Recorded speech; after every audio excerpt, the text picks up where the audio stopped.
ಮಧ್ಯಾಹ್ನದ ಊಟಕ್ಕಾಗಲಿ ಅಥವಾ ರಾತ್ರಿ ಊಟಕ್ಕಾಗಲಿ ಎರಡಕ್ಕೂ ಕೂಡ ಪರ್ಫೆಕ್ಟಾಗಿ ಸೂಟ್ ಆಗುವಂಥ ರೆಸಿಪಿ ಇದು.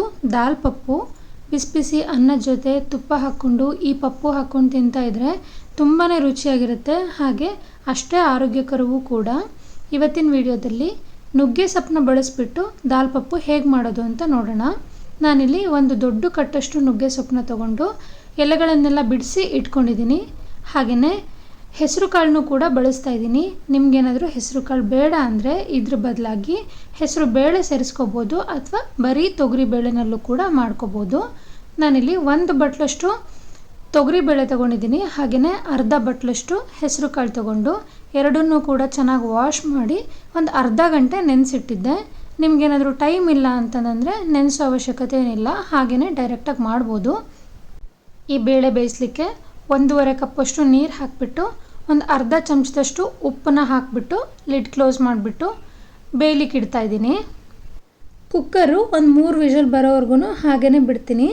ನಂತರ ನಾವು ಬಿಡಿಸಿಟ್ಕೊಂಡಿದ್ದಂತಹ ನುಗ್ಗೆ ಸೊಪ್ಪನ್ನು ಕೂಡ ಚೆನ್ನಾಗಿ ವಾಶ್ ಮಾಡ್ಕೋತೀನಿ. ಹಾಗೆಯೇ ಗ್ಯಾಸ್ ಆನ್ ಮಾಡಿಬಿಟ್ಟು ಒಂದು ಕಡಾಯಿ ಇಟ್ಕೊಂಡು ಕಡಾಯಿಗೆ ಒಂದು 3 ಸ್ಪೂನಷ್ಟು ಎಣ್ಣೆ ಹಾಕ್ಕೊಳ್ತಾ ಇದ್ದೀನಿ. ಎಣ್ಣೆ ಚೆನ್ನಾಗಿ ಬಿಸಿ ಆದಮೇಲೆ ಒಗ್ಗರಣೆಗೆ ಒಂದು ಅರ್ಧ ಸ್ಪೂನಷ್ಟು ಸಾಸಿವೆ ಹಾಕ್ಕೊಳ್ತಾ ಇದ್ದೀನಿ. ಸಾಸಿವೆ ಸಿಡ್ದಾದ ನಂತರ 1 ಸ್ಪೂನಷ್ಟು ಜೀರಿಗೆ ಹಾಕ್ಕೊಳ್ತಾ ಇದ್ದೀನಿ. ಇದೆರಡು ಒಂದು ಸಲ ಫ್ರೈ ಆದ ನಂತರ ಒಂದು 3 ಗಡ್ಡೆಯಷ್ಟು ಬೆಳ್ಳುಳ್ಳಿನ ಚಿಕ್ಕದಾಗಿ ಕಟ್ ಮಾಡಿಕೊಂಡು ಸೇರಿಸ್ಕೊಳ್ತಾ ಇದ್ದೀನಿ. ಈ ಬೆಳ್ಳುಳ್ಳಿ ಎಲ್ಲ ಹಸಿ ವಾಸನೆ ಹೋಗಲಿ. ಅದಾದ ನಂತರ 3 ಹಸಿಮೆಣಸಿನ್ಕಾಯಿನೂ ಕೂಡ ಚಿಕ್ಕದಾಗಿ ಕಟ್ ಮಾಡಿಕೊಂಡು ಸೇರಿಸ್ಕೊಳ್ತಾ ಇದ್ದೀನಿ.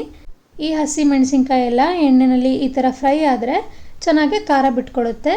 ಅದಾದ ನಂತರ 1 ಗರಿಯಷ್ಟು ಕರಿಬೇವನ್ನು ಕೂಡ ಸೇರಿಸ್ಕೊಳ್ತಾ ಇದ್ದೀನಿ. ಇದೆಲ್ಲ ಹಾಕಿದ ನಂತರ ಒಂದು 2ರಿಂದ 3 ನಿಮಿಷ ಚೆನ್ನಾಗಿ ಫ್ರೈ ಮಾಡಿಕೊಂಡು ಒಂದು ಮೀಡಿಯಮ್ ಸೈಜ್ ಈರುಳ್ಳಿನ ಈ ಥರ ದೊಡ್ಡದಾಗಿ ಕಟ್ ಮಾಡಿಕೊಂಡು ಸೇರಿಸ್ಕೊಳ್ತಾ ಇದ್ದೀನಿ. ಈರುಳ್ಳಿನೂ ಕೂಡ ಒಂದು ಸಲ ಚೆನ್ನಾಗಿ ಫ್ರೈ ಆದಮೇಲೆ ಒಂದು 3 ಮೀಡಿಯಮ್ ಸೈಜ್ ಟೊಮೊಟೊನ ಕಟ್ ಮಾಡ್ಕೊಂಡು ಇಟ್ಕೊಂಡಿದ್ದೀನಿ. ಅದನ್ನು ಕೂಡ ಈ ಟೈಮಲ್ಲೇ ಸೇರಿಸ್ಕೊಳ್ತಾ ಇದ್ದೀನಿ. ಈ ಟೊಮೊಟೊ ಪೀಸಸ್ ಎಲ್ಲ ತುಂಬಾ ಸಾಫ್ಟ್ ಆಗೋ ತನಕ ಬೇಯಿಸೋದೇನು ಬೇಡ. ಟೊಮೊಟೊ ಹಾಕಿದ ನಂತರ ಒಂದು 2ರಿಂದ 3 ಸಲ ಈ ಥರ ಚೆನ್ನಾಗಿ ಮಿಕ್ಸ್ ಮಾಡಿಕೊಂಡು ಒಂದು 2 ನಿಮಿಷ ಹಾಗೇ ಬಿಡ್ತೀನಿ. ನಂತರ ವಾಶ್ ಮಾಡಿ ಇಟ್ಕೊಂಡಿದ್ದಂತಹ ನುಗ್ಗೆ ಸೊಪ್ಪನ್ನು ಕೂಡ ಸೇರಿಸ್ಕೊಳ್ತಾ ಇದ್ದೀನಿ. ನಾನಿಲ್ಲಿ ಸೊಪ್ಪಿನ ಪ್ರಮಾಣ ಸ್ವಲ್ಪ ಜಾಸ್ತಿನೇ ತೊಗೊಂಡಿದ್ದೀನಿ. ಇದೆಲ್ಲ ಬೆಂದಾದ ನಂತರ ಕ್ವಾಂಟಿಟಿ ಕಡಿಮೆ ಆಗುತ್ತಲ್ವ, ಹಾಗಾಗಿ ಜಾಸ್ತಿ ಸೇರಿಸ್ಕೊಂಡಿದ್ದೀನಿ. ನಿಮಗೆ ಎಷ್ಟು ಬೇಕಾಗುತ್ತೆ ನೋಡಿಕೊಂಡು ಸೇರಿಸ್ಕೊಳ್ಳಿ. ಇದನ್ನೆಲ್ಲ ಹಾಕಿದ ನಂತರ ಚೆನ್ನಾಗಿ ಎಲ್ಲದನ್ನು ಒಂದು ಸಲ ಮಿಕ್ಸ್ ಮಾಡಿ ಈ ಸೊಪ್ಪು ಟೊಮೊಟೊ ಹಣ್ಣು ಎಲ್ಲದೂ ಸಾಫ್ಟ್ ಆಗೋವರೆಗೂ ಬೇಯಬೇಕಾಗತ್ತೆ. ಇದು ಬೇಯಲಿಕ್ಕೆ ಸುಮಾರು ಒಂದು 8ರಿಂದ 10 ನಿಮಿಷ ಟೈಮ್ ತಗೊಳುತ್ತೆ. ಹಾಗೆಯೇ ಒಗ್ಗರಣೆಗೆ ಒಂದು ಅರ್ಧ ಸ್ಪೂನಷ್ಟು ಉಪ್ಪು ಸೇರಿಸ್ಕೊಳ್ತಾ ಇದ್ದೀನಿ. ಇಷ್ಟಾದರೆ ಸಾಕಾಗತ್ತೆ. ಹೇಗೂ ಬೇಳೆ ಬೇಯುವಾಗೂ ಕೂಡ ಉಪ್ಪು ಸೇರಿಸಿದ್ದೀವಿ. ಮತ್ತೊಂದು ಸಲ ಚೆನ್ನಾಗಿ ಎಲ್ಲ ಮಿಕ್ಸ್ ಮಾಡ್ಕೊಂಡ ನಂತರ ಗ್ಯಾಸ್ನ ಮೀಡಿಯಮ್ ಫ್ಲೇಮಲ್ಲಿ ಇಟ್ಕೊಂಡು ಲಿಡ್ ಕ್ಲೋಸ್ ಮಾಡಿಬಿಟ್ಟು ಒಂದು 10 ನಿಮಿಷ ಹಾಗೇ ಬಿಡ್ತೀನಿ. ಈಗ 10 ನಿಮಿಷ ಆಗಿದೆ. ಲಿಡ್ ಓಪನ್ ಮಾಡ್ತಾ ಇದ್ದೀನಿ. ಈಗ ಸೊಪ್ಪು ಹಾಗೆ ಟೊಮೊಟೊ ಹಣ್ಣು ಚೆನ್ನಾಗಿ ಬೆಂದಿದೆ. ಇದರೊಟ್ಟಿಗೆ ನಾನು ಮಸಾಲ ಪೌಡರ್ಗಳ್ನು ಸೇರಿಸ್ಕೊಳ್ತಾ ಇದ್ದೀನಿ. ಒಂದು 1/4 ಸ್ಪೂನಷ್ಟು ಅರಿಶಿಣ, ಹಾಗೆಯೇ 1.5 ಸ್ಪೂನಷ್ಟು ಧನಿಯಾ ಪುಡಿ ಸೇರಿಸ್ಕೊಳ್ತಾ ಇದ್ದೀನಿ. ಇದಾದ ನಂತರ ಒಂದು 1/4 ಸ್ಪೂನಷ್ಟು ಸಾಂಬಾರು ಪುಡಿ ಸೇರಿಸ್ಕೊಳ್ತಾ ಇದ್ದೀನಿ. ಇದನ್ನೆಲ್ಲ ಹಾಕಿದ ನಂತರ ಚೆನ್ನಾಗಿ ಮತ್ತೊಂದು ಸಲ ಮಿಕ್ಸ್ ಮಾಡಿ ಒಂದು 2 ನಿಮಿಷ ಹಾಗೇ ಬಿಡ್ತೀನಿ. ಹೇಗೂ ಹಸಿಮೆಣಸಿನ್ಕಾಯಿನ ಈಗಾಗಲೇ ಆ್ಯಡ್ ಮಾಡ್ಕೊಂಡಿರೋದ್ರಿಂದ ಖಾರದ ಪುಡಿ ಬಳಸೋ ಅವಶ್ಯಕತೆ ಇಲ್ಲ. ನಿಮಗೇನಾದರೂ ಹಸಿಮೆಣಸಿನ್ಕಾಯಿ ಬೇಡ ಅಂದರೆ ಅದನ್ನು ಸ್ಕಿಪ್ ಮಾಡಿಬಿಟ್ಟು ಈ ಟೈಮಲ್ಲಿ ಸ್ವಲ್ಪ ಖಾರದ ಪುಡಿನೂ ಸೇರಿಸ್ಕೋಬೋದು.